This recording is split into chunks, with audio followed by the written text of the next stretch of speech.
Hey there. This scene in Yu Yu Hakusho just brings the tears, man. Tears. It's so good. But why? Why is it just so good? I've been thinking about it, and here's what I came up with. Because it is deep. That's deep. I'll give you my own take on why this scene during the Dark Tournament arc works so well, and maybe we can apply these principles to more real-world situations. I'm going to talk a lot about ethics, namely utilitarianism, deontology, and a little bit about virtue ethics. Those are like the big three of the ethics world, as far as I know. I'll make some parallels between what Yusuke is going through here and situations that might be faced in our real world. You know, situations faced by people who live in the 21st century and watch anime on computer, TV, and smartphone screens, and who unfortunately cannot use the spirit gun. Spirit gun!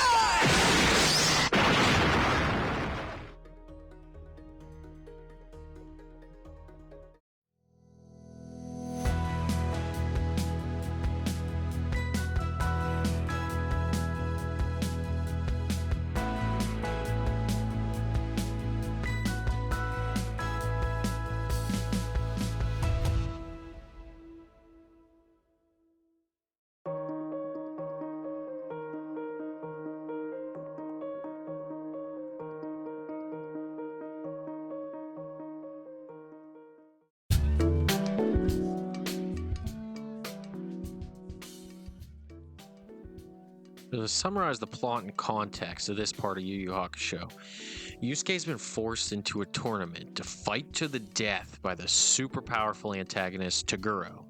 Technically the younger Toguro brother, but I'll be referring to him as simply Toguro. Toguro demonstrated his destructive force and capabilities by demolishing a parking garage with his bare hands, leaving Yusuke struck with real fear, something rarely, if ever, felt before by this tough fighter. Toguro's threat was that if Yusuke would not compete in this tournament, then Toguro would kill him and everyone that Yusuke knew. I'll kill you! I'll kill you! With that demonstration of power, it was made apparent that Toguro's threat was not at all empty. There was real danger here, and real fear from Yusuke. To briefly discuss this task that's befallen Yusuke, it has in fact come upon him. He is on defense here. Toguro says, "If you refuse, I will immediately kill you and everyone you know." That is a very big threat. Not just killing the ones you love, but everyone you know. Totally innocent, uninvolved people, just slaughtered. Imagine someone comes to your door and crushes your skull with their bare hand, just because the guy that you were paired with once in a group project in high school said no to doing a basketball tournament. Brutal. Leading up to the tournament, Yusuke trained with his master Genkai to harness his fighting capabilities so that he'd hopefully be able to save his own life when the time came to face Toguro in the tournament. As it stood, he needed some large significant growth in order to not get his ass kicked.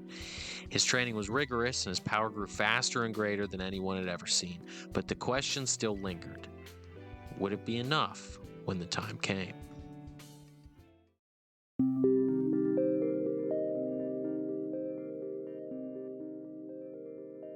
For my first side question, a tournament format for an anime arc has since become really popular.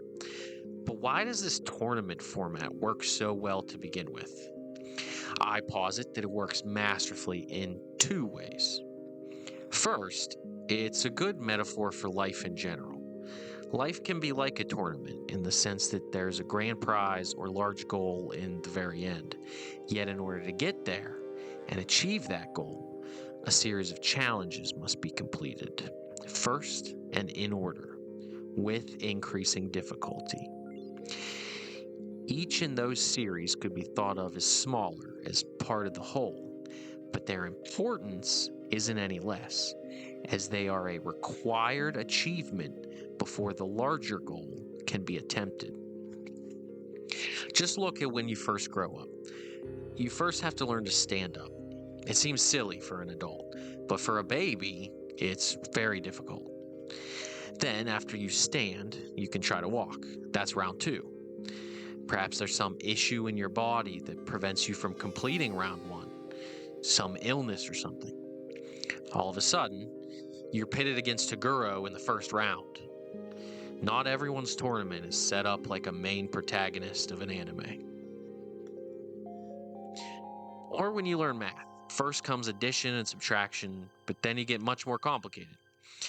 But you had to win those early rounds with the plus signs and the minus signs to be able to get into the ring with multiplication and division. So many things that we face as human beings are just like a tournament in that sense. Increasing difficulty in a series, and not everyone makes it through. Which leads to the next point. As you win those battles, you grow. As Yusuke defeats his opponents, he learns from them, becomes a better fighter, even a better friend, and a better person. A character arc is simply defined as the changes in the character through the course of the story. And we all love character arcs. The tournament format lends itself to watching growth and change in an upward direction, with apparent and explicit tracking of that growth. So too do we all grow in our own life tournaments, from baby to child to adolescent to young adult to middle age, and forward until the lucky few of us who aren't taken out preemptively that reach the final battle with old age and mortality.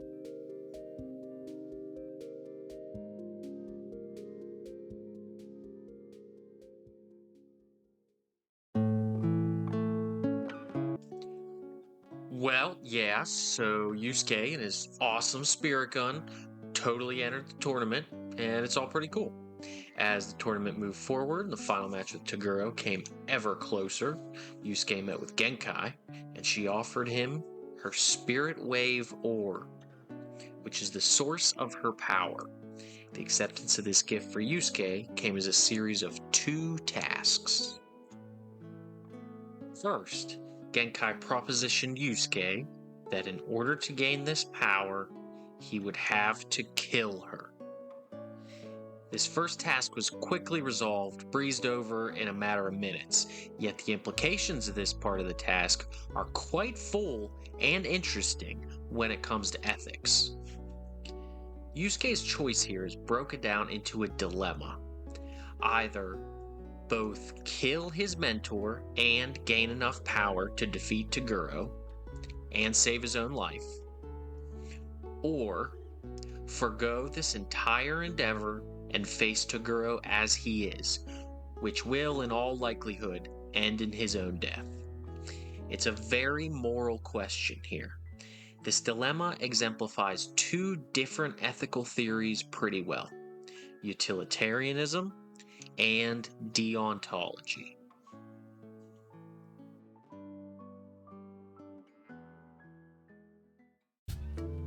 Utilitarianism uses a calculus to decide which action should be taken. You kinda add up all the potential good stuff and potential bad stuff from one option, then do the same for another option, and on for however many options you have. Then you just pick the one that has the best overall good stuff. That being said, it's very important to get all the details correct of these different scenarios.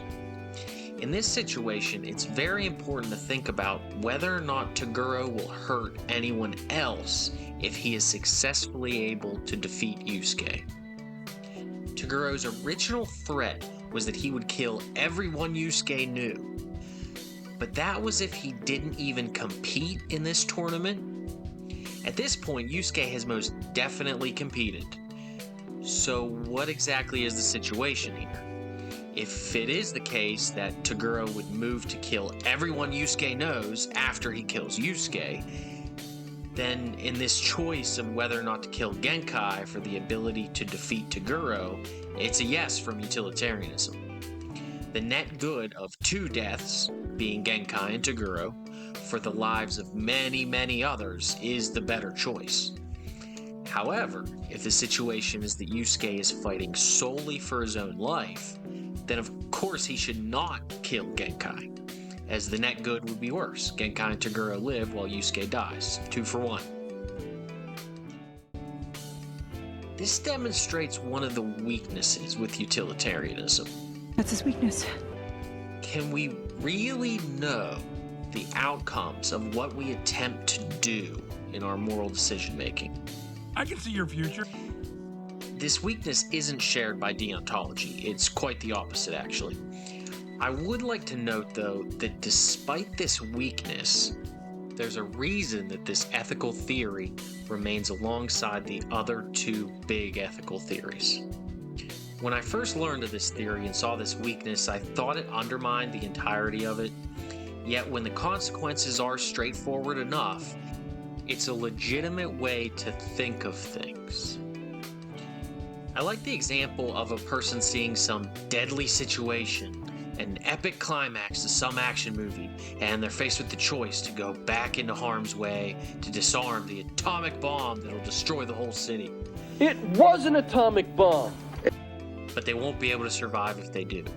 The self-sacrifice is just admirable. It's the hero's whole thing. And the utilitarian calculus is, if I die, it's just one person. But if that bomb goes off, then thousands or millions will die. Sometimes a situation can take advantage of this theory. The simplicity can sometimes be very useful. On the other hand, deontology is looking at what your duties are. Duty. Morally in each situation, to decide your course of action. The whole thing with deontology is duties or responsibilities. So in this case, Yusuke has a responsibility as a student and friend to Genkai to not kill her. Murder's an even more special case in deontology, though, because it's not just because you have a duty to those you know and care about not to murder them, but you have a duty as a human being to your fellow human beings to not commit a homicide against them. There's a lot of rationality in this theory, figuring what actions any human could do that would cause an absurdity, or something irrational or even impossible. Regardless, this ethical theory looks at the actions themselves and the moral standing of the act itself. The main rules here are not to kill, lie, or cheat. These actions go against our duties to each other as people living in a civilized society. If you do any of these, then things break down into absurdity. Our lives become irrational, and we're working against ourselves and our own goals. Deontology doesn't have this issue of unexpected consequences because the consequences themselves are not even considered. When Yusuke chooses that he will refuse the power if it means killing Genkai, she reveals that it was a test. She couldn't give her power to someone who would kill their master in exchange for more power, yet also couldn't give it to a student who wouldn't even consider the idea. This bit of trickery on her part can also be evaluated ethically. To utilitarianism, this could be considered an ethical thing to do. Having this system in order, this task or trick or riddle, whatever you want to call it, bears good results. The consequences of this system prevent a type of unworthy student from receiving the power that she offers, and assures that the recipient is of a worthy character. Deontology, on the other hand, would consider this unethical behavior. When Genkai knowingly tells Yusuke the false information that he will have to kill her to gain this power, it is a lie. It doesn't matter that this lie, this false information, this creation of false reality would bear good results. The results don't matter. What matters is the act of lying, the act itself, which is unethical for Genkai to do, no matter anything else. This demonstrates a kind of weakness of deontology. It is strict and rigorous and gives us ethical judgments that might be viewed as just wrong. This type of criticism, in which deontology gives us wrong moral answers, is usually demonstrated by some kind of thought experiment type scenario, like if a crazy maniac was about to blow up a whole city block with a giant bomb, but you had him on the phone and he was also a huge Funko Pop enthusiast and also very gullible. You could tell him that there's a limited time sale on the most rare Funko Pops, and to get one he had to go right now, which would save all the lives, but you lied in order to do it. And deontology says don't lie at all, ever, even to Funko Pop enthusiasts.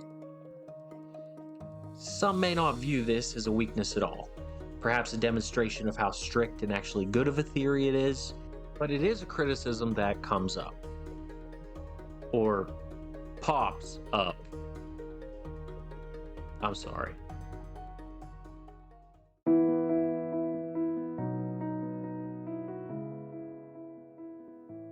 Second part of the receipt of the spirit wave orb includes enduring incredible agony for an unknown amount of time. Genkai describes the spirit wave orb as, "It's the secret of my power! Spirit wave orb!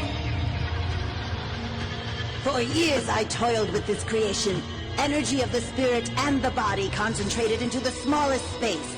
It is both part of and separate from me, and it could power a whole city block.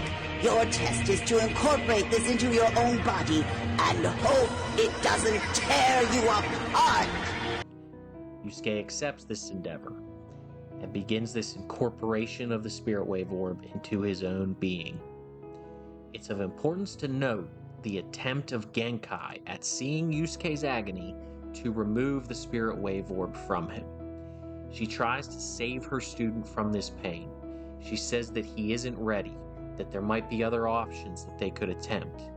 It's a compassionate act by Genkai towards Yusuke. At this point, though, Yusuke vehemently refuses that option, stating, Hey! Give that back, you old bitch! At this point, Yusuke is completely and entirely being voluntary in his attempts.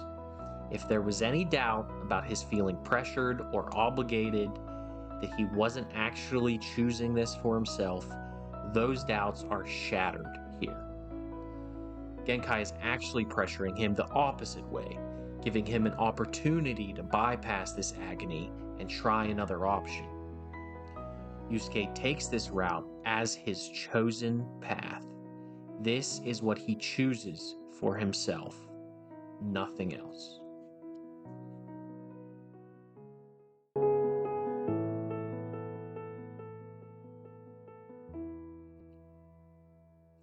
I'd like to take a moment to note some very interesting questions that arise here.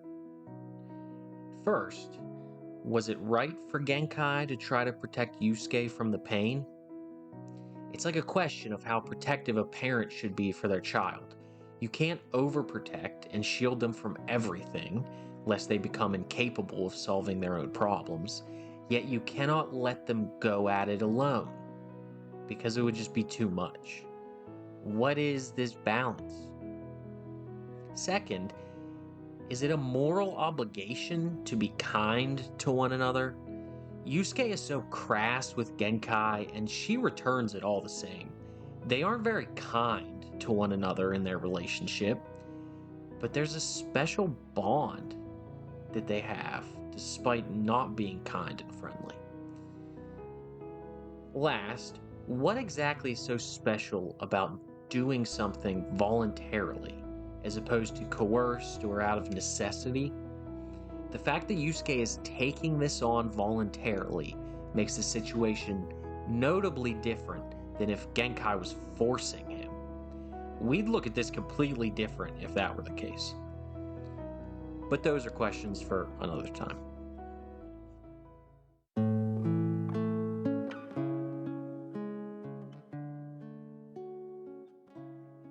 Continuing through the scene, Yusuke bears through this torture voluntarily. Throughout this part of the series, it is really communicated to be quite painful what Yusuke is going through. He's shown with blood gushing and projectiles squirting out of him on various parts of his body. He's screaming in agony.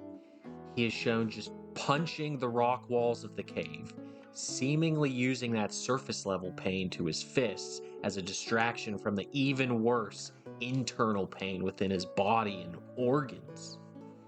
He literally smashes his face into the solid rock walls. By even fantastical supernatural anime worlds, this pain he's going through seems high on the scale. Yusuke even admits defeat for a moment. He apologizes to Keiko and is about to just give up entirely. But then, Pooh appears. The small, cute little character drops some refreshing water into Yusuke's mouth, helping him in his moment of despair. Let's take a moment to discuss Pooh.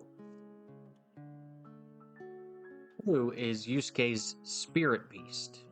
It is a manifestation of his inner self, his true self, not his social facade, not what he wants to be, not what he pretends to be. Pooh is what he actually is in true reality, aside from any perception, aside from any biases about him. It's like his heart, or inner self, his mind, maybe even his soul. Yusuke's actions and energies over the course of the series up to this point determine Pooh's formation. And in some ways, that is exactly what the creation of the inner self is. Our experiences, actions, and choices can change us as individuals. They help create us and our values. The formation of the spirit beast is described as everything you've done since that day, good or bad, has shaped the nature of that beast. if Yusuke did evil things, or perhaps had evil intentions, then the spirit beast would have been malicious towards him and destroyed him. As such with us, if we do too much evil, then our inner self must face our actions, and part of that consequence is to become someone who can deal with that by whatever means necessary. If good actions and choices are made, then the mind can easily accept the values associated with them. There's no pain about it. But if bad actions and choices are made, then the mind has to either A, accept the actions as good enough, given the situation, a type of rationalization or justification. B, accept the associated values as a new good, meaning to shift and change your values into something different. Like to mentally accept an egregious pursuit for money, then greed would become seen as perfectly fine and good value to have. Or C, to accept that the bad actions were in fact bad, and that I was wrong, and I must somehow find forgiveness towards myself for committing such acts. Note, forgiveness towards and from others is a separate matter. This creation of Pooh being based on the virtues of Yusuke brings up the third of the main ethical theories, virtue ethics. This basis of Pooh reflecting how Yusuke's actions affected himself through doing them is a type of virtue ethics. While utilitarianism looked at consequences of actions and deontology looked at the actions themselves, virtue ethics looks at the effects of the actions upon the actor's character. It's like asking, what type of person does this? If it's of a good type, then go ahead. But if not, then don't be doing any of that. A brief history of virtue ethics. So Aristotle is the virtue ethics guy. Basically, he says you can look at virtues and vices on a spectrum of excess and deficiency. Basically, a whole lot of the thing or too little of the thing. The typical example for virtue ethics is bravery. So if I'm brave, then that's the good thing, the virtue, right in the middle of the spectrum. Now there's two corresponding vices. The vice of excess, or too much, is just rushing in, or recklessness. However, there's also the vice of deficiency, or not enough of the characteristic, which would be cowardice in this example. With virtue ethics, it's like you look at what kind of relevant characteristics come from doing an action and attribute that characteristic to that action, then decide upon the action if that kind of thing would make you a super cool guy. So to take some of Yusuke's actions into consideration here, you might mention how he helped save Yukina, where he originally met Toguro. That could be considered a brave thing to do. He went into danger for the greater good, despite said danger, but not recklessly. Virtuous. However, he did beat up a lot of people while he was there, which probably wouldn't be considered in line with a virtue of kindness or friendliness. That's a vice of deficiency, not friendly enough. However, you might be able to say that those people were just being mean, and it actually is kind to make someone realize when they're being mean in order to give them a chance at personal growth. In that muddled case, it really comes down to intention. But regardless, with virtue ethics, we're thinking about the characteristics shown by the actor when performing the action. What kind of guy does this? What kind of guy goes into a villainous hideout to save a demon girl who cries pearls and kicks a bunch of ass while he's there? But I digress. Pooh is this cute little fellow representing Yusuke's true self, who everyone laughs at because it's so funny that this tough guy, who could literally kill everyone in the room if he wanted to, is such a softie.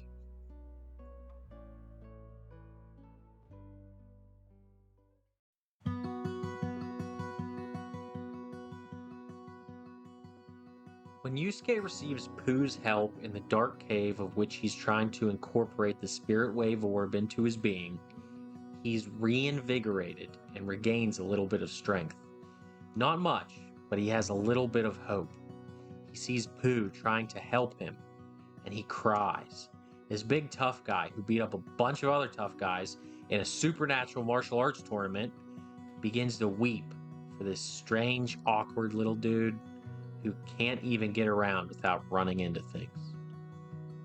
It is interesting to note who Pooh gravitates towards and is held by during this part of the series. Before Pooh arrives on the scene, as Yusuke begins his training and undergoes all the agony, Pooh also feels some pain. At that point, Pooh is held by Keiko. This represents how Yusuke's heart is held by Keiko. Yusuke thinks about Keiko. She's precious to him. They have a bond, a trust, where Yusuke cares deeply for Keiko on a very real level. No facade or anything, just a real fondness for her. The big climax happens when Pooh is about to be crushed by a falling boulder in the cave, and Yusuke forces himself up to save Pooh by achieving his goal of incorporating the spirit wave orb into himself and using the power to break the boulder. He achieves his goal when he takes on the task in order to save himself, his true self, not necessarily for the sake of anyone else, but when he really, in reality, wants it.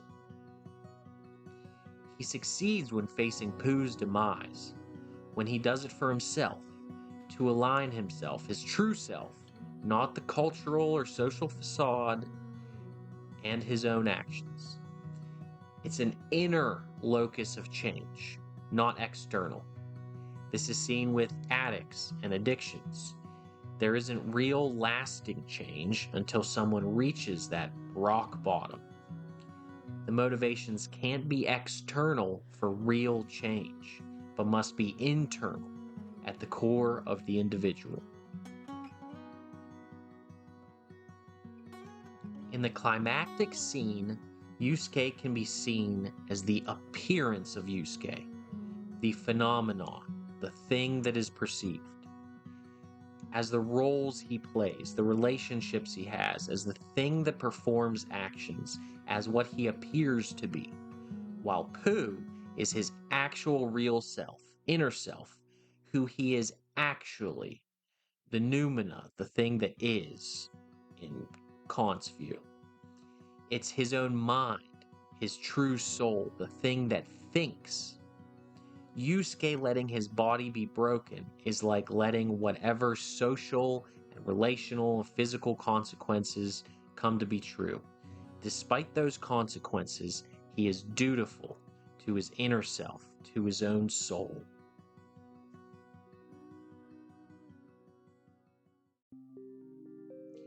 It's like when someone takes on a task just for the rewards and not for the sake of it in itself. So if I tried to become a big rap superstar and I practiced rapping all the time and watched videos about rapping and learned all about rap music and did everything I needed to in order to get really talented at rapping. And I did all that because I wanted to become rich and famous, not because I loved the music, but I loved what the success would perhaps bring me. In that scenario, I don't want to be a rapper. I want rich and famous. My inner self would be more in love with money and recognition than with the intricacies of lyrical complexity. Most likely through the pain and frustration that comes with the perseverance of continual practice, through the agonies of writer's block, and different projects that just didn't work out for any reason, I'd lose the spirit to be a rapper. Because I don't really want to rap. I want money and fame. I just find a different method of gaining money and fame. One that might be a little easier or less honest. The point is that in those low spots, in that torture, it is near impossible, if not totally impossible, to persevere when you don't really want to do it for yourself. I'll note for this example, though, that through those acts of practicing and learning, a person can change and grow and evolve. There might come a point where they continue rapping because they enjoy it. But at that point of evolution, I'm leaving behind that desire for money and fame, or at very least putting the desire to be a rapper above the desire to be rich and famous. That point of evolution could be the point where Yusuke yells,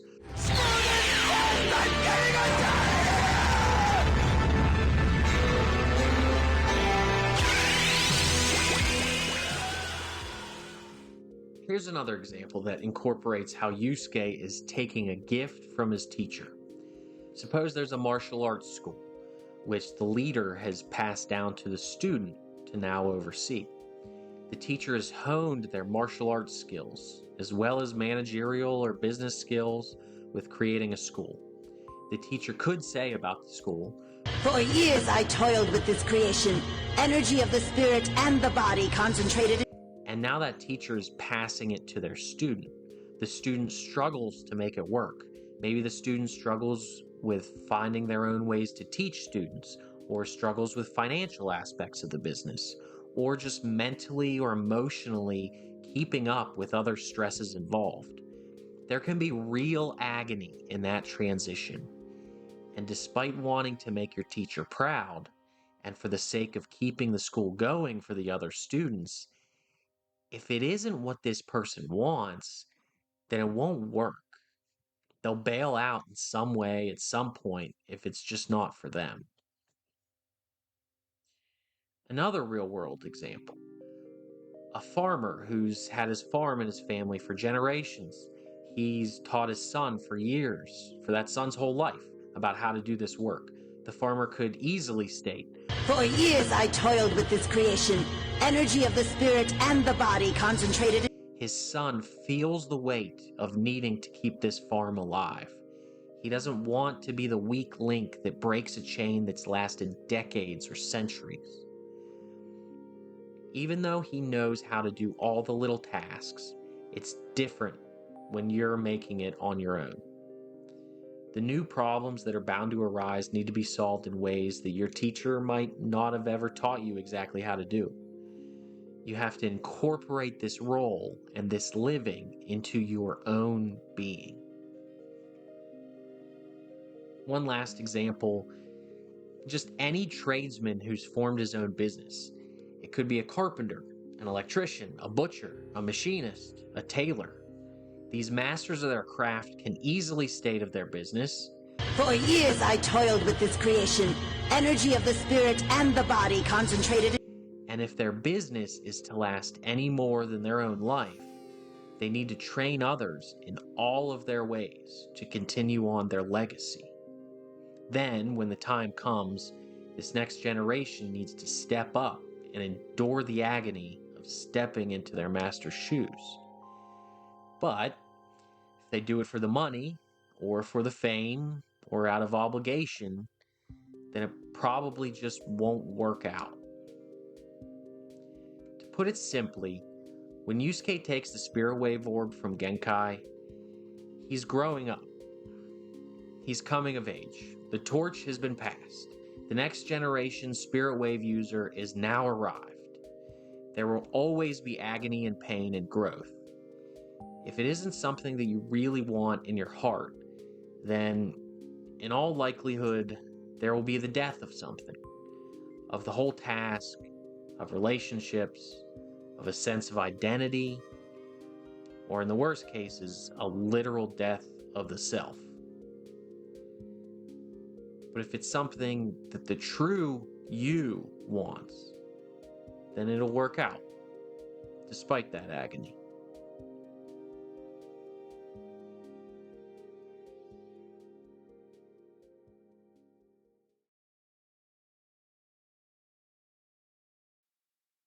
We all watch movies and TV shows, play video games, and read books. Anything with a good story. We like to see these characters and meet them and see them grow, and see their struggles and their achievements.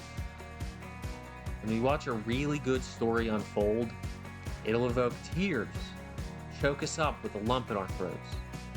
You'll walk away from a good movie being hit to your core with a newfound perspective on life.